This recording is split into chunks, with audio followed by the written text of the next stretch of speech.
روزہ رکھنا کوئی ضروری نہیں ہے. یہ شب برات کے بات ذرا سمجھ لینا. میں نے پچھلے سال بیان کیا، الگ کیا. مولانا تقی صاحب نے بیان کیا، اس کے بارے میں الگ کیا. مولانا طارق جمیل صاحب نے بیان کیا، الگ کیا.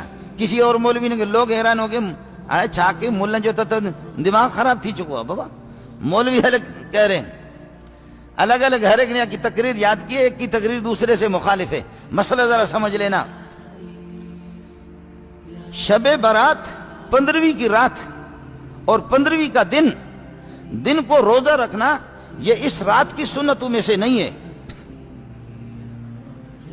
یہ اس رات کی سنتوں میں سے نہیں ہے کہ روزہ رکھنا سنت ہے، اس میں نہیں.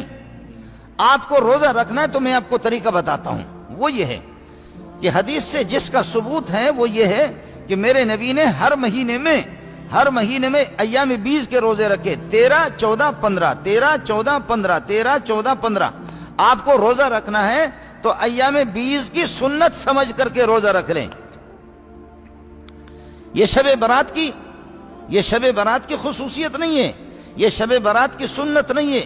میرے نبی نے 15ویں کے دن کو روزہ رکھنا، اس بارے میں کوئی ایسی حدیث نہیں ہے. اور اگر حدیث ہے تو مولوی کی بنی ہوئی ہے. لیکن چونکہ آپ میرے بھائی ہیں، آپ کو روزہ رکھنا ہے.